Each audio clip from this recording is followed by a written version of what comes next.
Qualificação, drenagem e custo do vapor. Agora nós vamos falar sobre esses conceitos importantes do vapor, sobre a qualificação, os seus sistemas de drenagem e também sobre o custo do vapor, para você poder avaliar investimentos, como está o seu sistema, de maneira simples, barata e eficiente. Você vai poder fazer isso dentro da sua própria empresa ou da empresa dos seus clientes, entregando esse valor para todos eles. Então, qualificação de vapor, drenagem, práticas e equipamentos, custo do vapor e a otimização e eficiência dos processos de vapor. A gente começa dando um contexto, um panorama geral. Então, na primeira aula do nosso curso, nós falamos sobre os princípios básicos por trás do vapor e também sobre a importância do contexto ambiental e energético, no sentido de evolução dos sistemas de vapor, da humanidade, da indústria e de diversos contextos que nós abordamos aqui. Na segunda aula, nós falamos sobre as válvulas, controles e apresentamos alguns modelos usuais para controles de sistemas de vapor, nos pontos de consumo, distribuição e retorno desse fluido. Hoje nós iremos falar sobre 3 pontos-chave para qualquer sistema de vapor. Esses pontos são qualificação, drenagem e o custo com a eficiência energética. Então, seguimos. A importância dos controles e drenagens associados. Então, antes de ler aqui o texto e compartilhar com vocês, eu quero sinalizar o quanto é importante um sistema proporcional não só na alimentação, mas na drenagem também. Esses dois componentes, a entrada e a saída de vapor, a alimentação e a drenagem, eles conversarem entre si é o que de fato vai te facultar ter um sistema excelente, um sistema com uma eficiência energética e funcional perfeita, de baixa manutenção e alta rentabilidade. Então, o controle na geração de vapor na caldeira é extremamente importante, como nós vimos antes. Tanto o controle de água, quanto o controle de combustível utilizado, de ar e de todos os periféricos do sistema. O controle nos equipamentos e pontos de consumo, através de válvulas bem projetadas, dimensionadas e instaladas corretamente, é igualmente importante.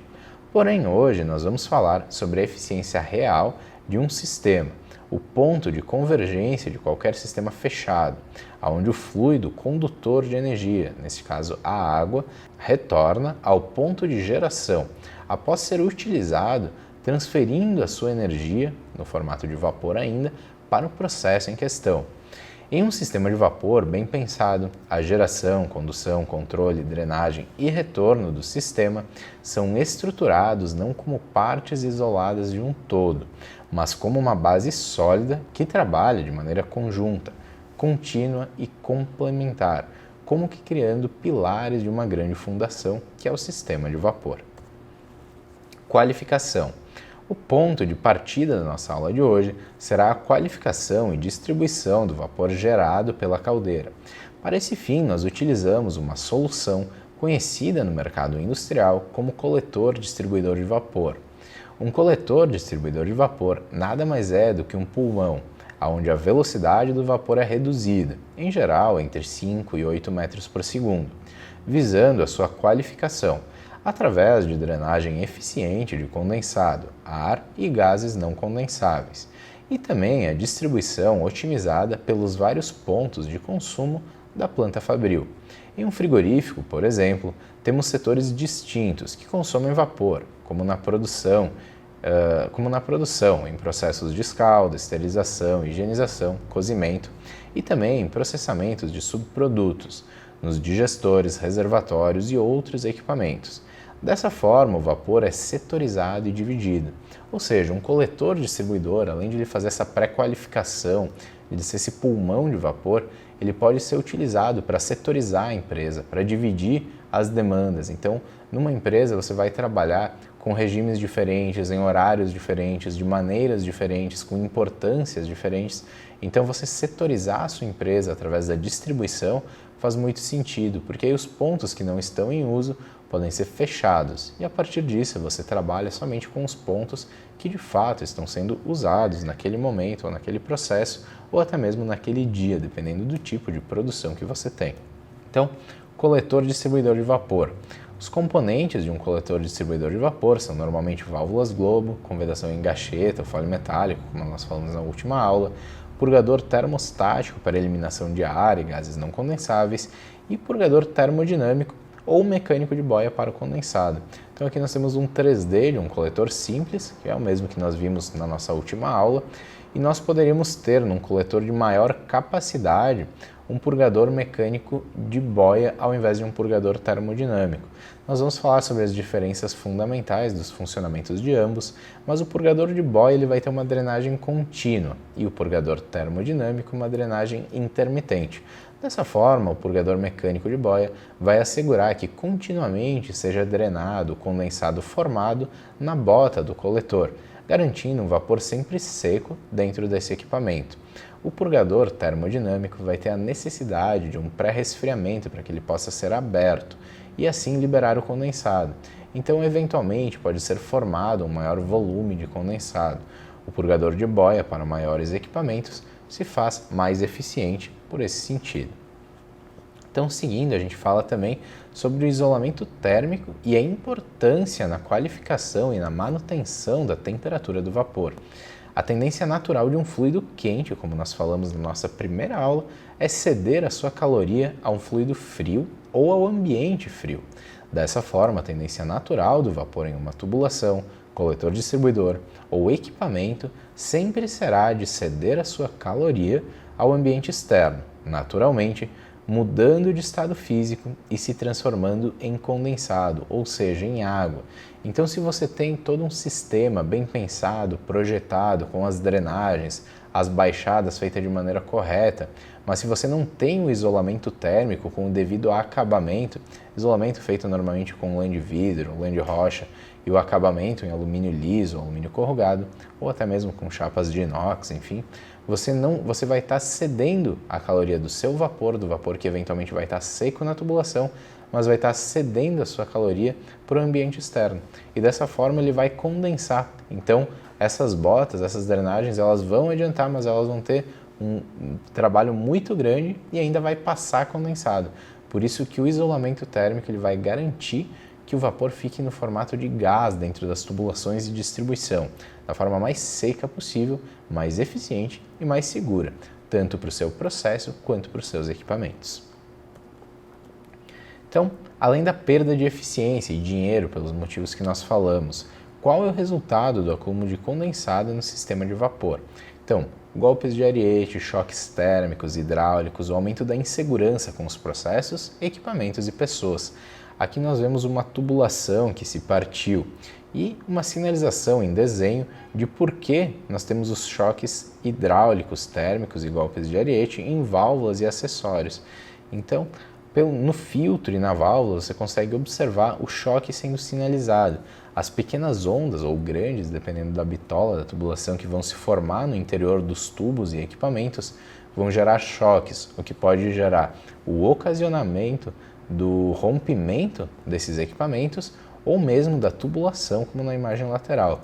Isso não é um exagero e a principal causa de manutenção em válvulas redutoras de pressão e válvulas controladoras é justamente a alta presença de condensado, muitas vezes negligenciado pelas diversas empresas, engenharias, manutenção e gerando essas manutenções, as quais vão gerar uma dor de cabeça e não só a manutenção, mas a perda de processos, de produtos, a perda de tempo e atenção voltado para manutenções corretivas ao invés de manutenções preventivas, que poderiam facilmente ter evitado esse tipo de transtorno. Então aqui nós temos uma tabela base de formação de condensado em quilogramas por hora a cada 30 metros de tubulação, considerando a temperatura ambiente ali em torno de 22 graus mais ou menos, e uma tubulação isolada, corretamente isolada. Então nós temos a pressão, então para uma pressão de 8,5, uma pressão padrão, e uma tubulação aí de 4 polegadas, nós temos a formação de 18 litros, ou seja, 18 quilos, 18 litros, de condensado a cada 30 metros de tubulação. Então é muito condensado que é formado, nós temos uma formação por hora, né? Nós estamos falando em horas. Então é muito condensado, esses 18 litros pode não parecer muito em relação ao sistema, mas considerando o comprimento total do sistema e os golpes que podem ser ocasionados pela força gerada pela massa desse condensado nos seus equipamentos, isso é muito grave, muito sério. Então você pode ter grandes prejuízos se você não der a devida atenção para esses fatores que a gente fala, sobre o tratamento, o isolamento térmico, a drenagem de linha aí constituída a cada 20 metros, 30 metros de tubulação, as baixadas corretamente efetuadas, que nós vamos ver depois também. Então são todos pontos que formam um sistema que é de fato eficiente. Aqui, continuando, nós falamos sobre a tomada de vapor. Então, é justamente o que nós vínhamos falando. Aqui nós temos o incorreto e o correto. Então, a tendência natural do vapor é permanecer na parte superior da tubulação, no seu melhor estado, ou seja, seco, no estado de gás. E o condensado, a água, devido ao seu peso e menor temperatura, permanece no inferior dos tubos e equipamentos. Sendo assim, o modelo para a tomada de vapor deve seguir esse padrão, que é o padrão de bengala. Ou seja, você não faz a tomada pela parte inferior do tubo, fazendo um escoamento de condensado lá para suas estações e equipamentos. Você faz a tomada pela parte superior, captando somente o gás, o vapor seco, e entregando esse vapor seco lá para os seus equipamentos, nas suas baixadas. Então, as tomadas pela parte de cima já vão prevenir muitos problemas que você eventualmente vai ter. Essa mesma regra pode ser considerada para outros gases, como o ar comprimido, por exemplo. Então, seguindo, nós temos aqui a qualificação de vapor e os separadores de umidade. Então, nós podemos ver nessa imagem o princípio básico de funcionamento de um separador de umidade. Então, os separadores de umidade certamente são equipamentos indispensáveis antes de qualquer quadro de válvulas de vapor ou equipamento. Esse equipamento vai garantir que o vapor chegue seco ao seu ponto de controle e sem a presença de ar, com a maior eficiência energética, segurança e confiabilidade. Seu princípio de funcionamento se dá através da brusca redução de velocidade proporcionada pelo aumento de volume, alterando de forma brusca o valor da energia cinética do fluido e permitindo a sua qualificação. De fato, o que acontece de forma simples é que no separador com um grande volume, o vapor é quebrado, o condensado é escoado para a parte inferior do equipamento e é eliminado por um purgador. E na parte superior nós temos a instalação de um purgador termostático, que vai também tirar todo e qualquer ar presente nessa instalação. Então, antes de estações redutoras de pressão, controladoras, antes de equipamentos importantes, você pode estar fazendo uso desse equipamento, num separador de umidade. E ele vai garantir um vapor seco no seu equipamento, nas suas válvulas, e vai proteger esse sistema, além de aumentar e muito a eficiência e a velocidade dos seus equipamentos.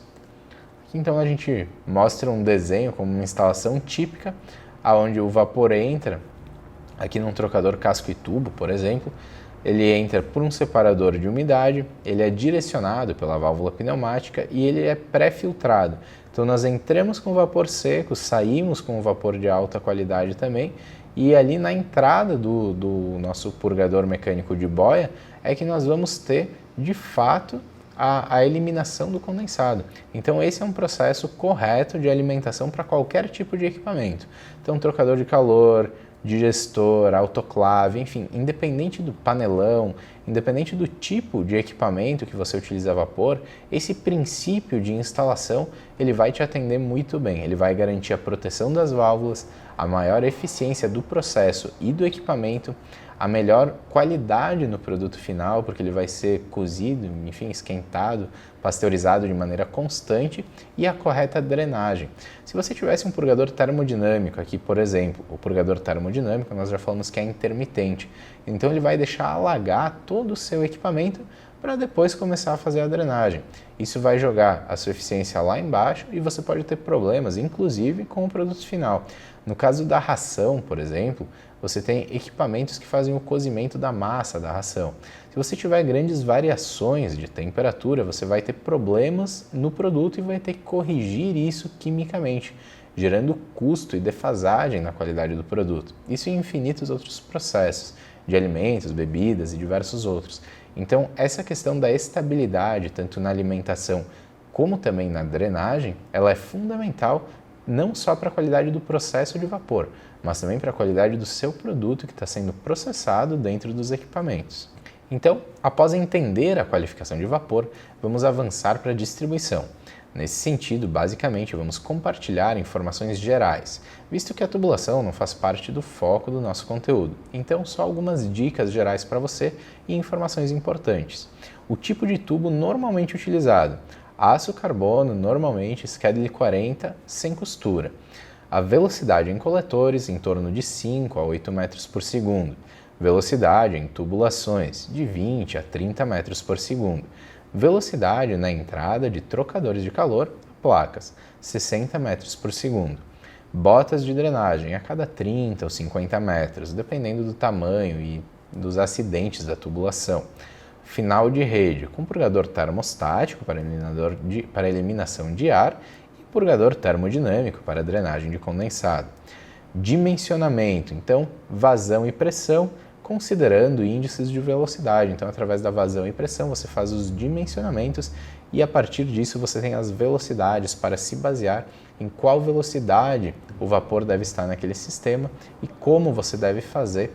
Claro, olhando sempre de maneira personalizada. Por isso que eu digo, sempre que vocês tiverem dúvida, um projeto novo, enfim, e quiserem consultar a nossa engenharia de aplicação, a gente considera não só os fatores gerais, mas sim os fatores da sua instalação, olhando para como é o ambiente da sua instalação, quantos acidentes tem, quais são os equipamentos, como que é o processo não só de vapor, mas o processo de produção também, o processo fabril.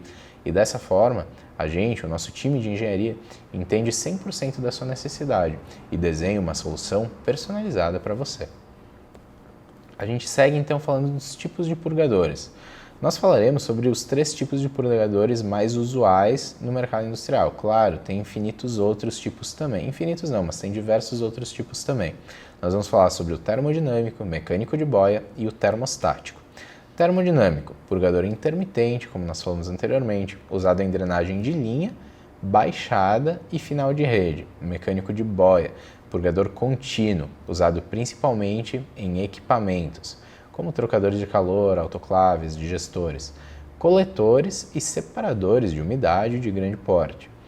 Termostático, purgador de ar e gases não condensáveis, usado em coletores, separadores, finais de rede e em outros pontos altos, onde pode ocorrer a formação de ar, e a gente utiliza esse purgador termostático para eliminar esse ar antes de causar prejuízos ao nosso processo. Então, o que acontece com ar e água no sistema de vapor? Película térmica, formada no tubo e nos equipamentos como nós vimos anteriormente. Aumento de pressão desnecessária, golpes de ariete, choque térmico, choque hidráulico, diversos outros problemas relacionados ao aumento de manutenção, à diminuição de produção e ao aumento dos custos operacionais. Manter o vapor seco na distribuição e consumo permitirá um processo mais rápido e fluido, com menor índice de quebra e manutenção e menor gasto de combustível na caldeira. Nos purgadores está o grande segredo dos bons sistemas de vapor, daqueles com melhor eficiência e menor custo de operação e manutenção, sendo que os purgadores eles fazem a drenagem e a qualificação do vapor. É justamente neles que está o controle. Claro, o controle principal do vapor em si está nas válvulas, mas o sistema, todo o controle do sistema, ele é orquestrado pelos purgadores, fazendo a manutenção da temperatura e da qualidade do vapor, não só nos equipamentos, mas em todo o sistema de distribuição e qualificação do vapor. Então, o purgador mecânico de boia, aqui nós temos a vista em corte dele, ele basicamente tem uma boia interna e essa boia vai ser levantada aqui, vocês conseguem ver o princípio de funcionamento embaixo, pelo acúmulo de condensado. E através desse princípio, essa esfera ela é liberada, então liberando a esfera você vai ter uma liberação de condensado. Por isso que o purgador mecânico de boia ele funciona de maneira contínua, como nós falamos anteriormente. De acordo com o acúmulo de condensado, você também vai ter a sua eliminação, ou seja, o seu equipamento, o seu processo, ele vai permanecer 100% seco. Então, uma instalação típica desse tipo de equipamento é ali, através do uso de válvulas tipo esfera, então uma drenagem manual em caso de necessidade, 2 válvulas manuais para abertura e fechamento no caso de manutenção ou substituição, 2 uniões, o filtro tipo Y com tela de 0,8 mm e o purgador mecânico de boia. Ali nós temos um visor retentor de fluxo, que que pode ser substituído por uma válvula de retenção ou por um visor mais uma válvula de retenção. Então ele pode exercer essa função. Seguindo em frente, aqui a gente fala do purgador termodinâmico, então os princípios de funcionamento. Vamos lá, no 1. Então, no início, a pressão de entrada atua na parte inferior do disco, elevando este e permitindo a descarga do ar e do condensado que chegam. É natural, né? Então, só tem ar, só tem condensado, isso é eliminado naturalmente. 2. Quando o fluxo de condensado quente passa pela câmara de controle, a sua pressão cai, produzindo vapor flash. A alta velocidade do vapor flash cria uma zona de baixa pressão na parte inferior do disco, puxando e fechando essa sede. Em 3, simultaneamente o vapor flash pressuriza a parte superior do disco, empurrando esse para baixo. O disco assenta na sede, mantendo a câmara superior pressurizada. O vapor flash acima do disco condensa devido à troca térmica com a tampa do purgador, liberando o disco para a passagem do condensado que chega, reiniciando o ciclo de funcionamento. Então, como nós falamos, ele é intermitente. Esquentando, ele vai travar e resfriando, ele vai liberar. Isso em equipamentos não funciona bem justamente por esse princípio de funcionamento, onde o princípio de funcionamento do purgador mecânico de boia se adequa muito melhor ao processo e deixa o processo e equipamento muito mais eficiente. O purgador termodinâmico, como foi dito anteriormente, é para aplicações em linhas, em botas de linha, aquelas feitas a cada 20 ou 30 metros, no final de linha, na parte baixa das bengalas, das tomadas de vapor feita, mas não nos equipamentos. Ele pode ser utilizado também nos separadores de umidade, até 2 polegadas mais ou menos, e nos coletores menores. Acima disso, como o volume de condensado já é bem maior, nós indicamos aí a utilização de purgadores mecânicos de boia. Então, seguindo, nós podemos observar a vista explodida de um purgador termodinâmico. Independente do fabricante, eles seguem assim, conceitos muito parecidos de construção, onde nós temos o disco térmico, o orifício do purgador, e a tampa, né, com a sua proteção para que ela não, mesmo exposta à umidade, enfim, não resfrie indevidamente. Então, assim é formado o purgador termodinâmico, normalmente, quase 100% dos casos, produzido em aço inox. Então, o purgador termostático. O purgador termostático é tipicamente utilizado na função de eliminador de ar, nos processos e equipamentos. Então, no início do processo, o ar frio e condensado entram no purgador e são descarregados livremente, porque a cápsula também está fria e a válvula aberta. Quando o condensado se aproxima da temperatura do vapor, a cápsula aquece, causando uma pressurização interna que atua sobre o diafragma e empurra a válvula contra a sede, antes de ocorrer perda de vapor, muito similar aqui ao funcionamento do purgador termodinâmico. O condensado esfria, o ar, no caso, tendo pressão e temperatura diferente do vapor. A pressão de vapor no interior da cápsula diminui e a válvula começa a abrir. O condensado é descarregado e o ciclo se impede, tal como o ar, aqui nós utilizamos o mesmo tipo de equipamento. Então, termografias. Aqui nós temos termografia para que você possa entender aí os funcionamentos, as temperaturas do equipamento. Então, a gente está falando de um vapor seco aqui no purgador termodinâmico nessa primeira visão. Aqui você tem um vapor completamente seco e um aparente vazamento, porque se você tem um vapor na entrada e um vapor na saída, isso quer dizer que o purgador está vazando, ele não está fazendo a contenção desse vapor e transformando em condensado. Aqui uma situação de bom funcionamento padrão na entrada do purgador de boia. Nós temos uma temperatura aí cerca de 100 e 153 graus, variando um pouco, e na saída 87 graus, que é a temperatura de saída do condensado. Então esse purgador está trabalhando normalmente através de uma termografia muito fácil de identificar isso. Hoje existem dispositivos de termografia da marca FLIR que você pode conectar diretamente no seu celular. Então tem um aplicativo, tem um dispositivo, uma câmera. Nós não comercializamos esse tipo de equipamento, mas você pode facilmente achar no Mercado Livre, em outras lojas. Esse dispositivo pode ser conectado ao seu celular e você pode fazer termografias constantes na manutenção preventiva das suas plantas e dos seus equipamentos. E aqui o purgador termostático, então, aí em funções de eliminador de ar até eliminador de condensado, também purgador de condensado, dependendo do tipo da aplicação.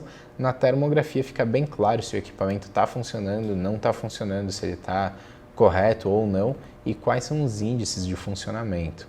Então, você pode ter instituído na sua planta relatórios de comissionamento e manutenção preventiva dos purgadores e do sistema de vapor através de termografia. Você já sabe os pontos de consumo, você já pode fazer médias de avaliação e ver se você tem vazamentos, não tem, se os purgadores estão trancados, se estão funcionando corretamente ou estão alagando o equipamento.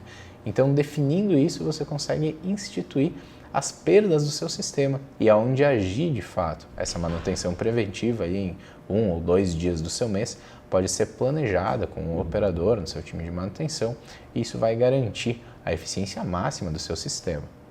Então, por que retornar o condensado para a caldeira?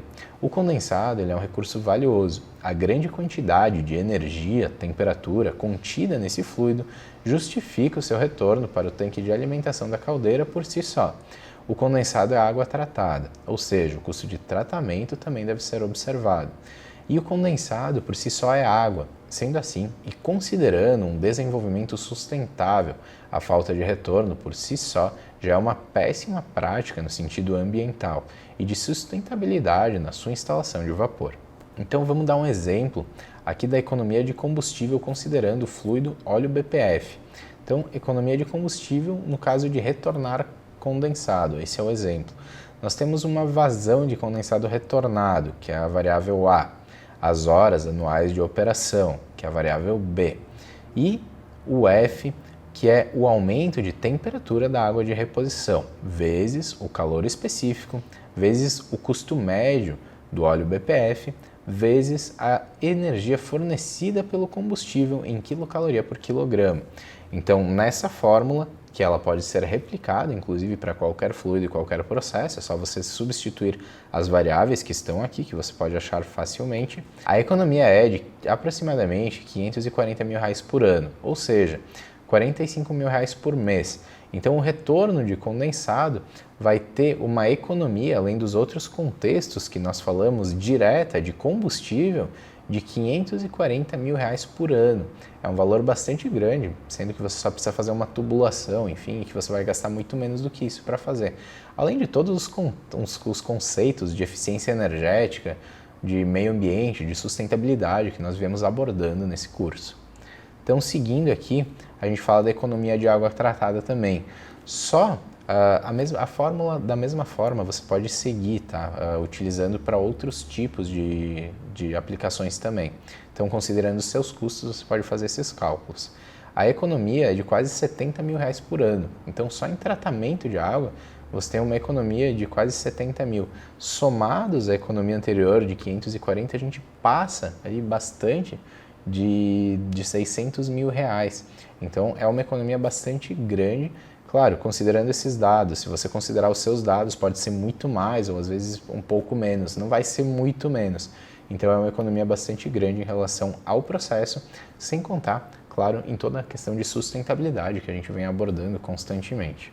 Então, seguindo em frente, agora a gente vai falar, para finalizar, sobre o cálculo do custo do vapor. Então, o custo da tonelada do vapor, o que ele considera? O calor total, menos o calor sensível da água, vezes 1.000, vezes o custo do combustível, vezes o fator de rendimento, que nós vamos te mostrar depois. Ali tem uma divisão pelo poder calorífico. Então, seguindo, aqui nós temos uma tabela, você pode facilmente achar essa tabela na internet. Então, sinalizando o calor total dentro da tabela de vapor saturado. Você tem ali o calor total na coluna em quilocal por quilograma.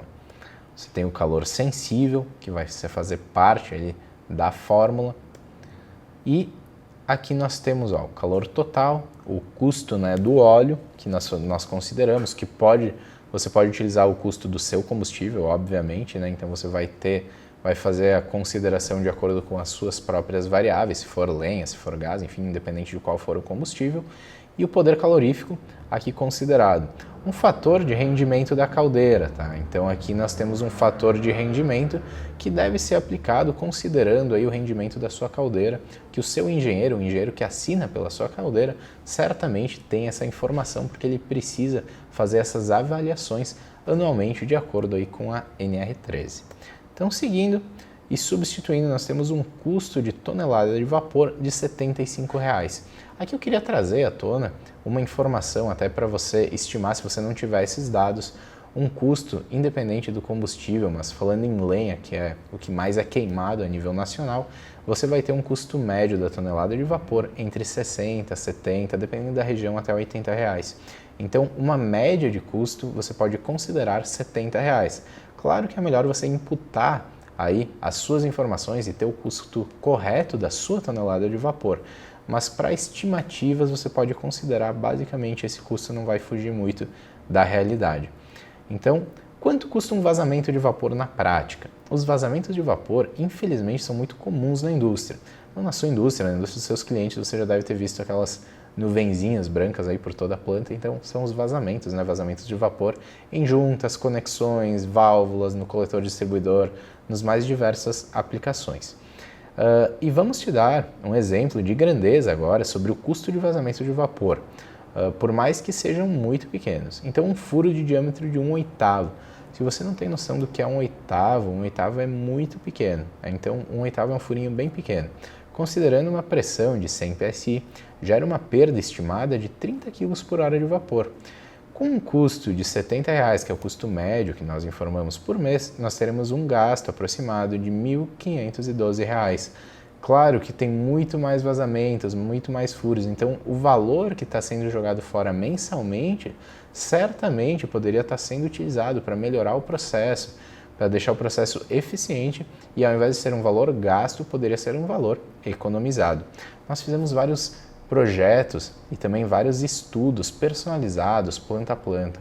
Se você tem interesse em fazer esse tipo de estudo, entre em contato com a gente.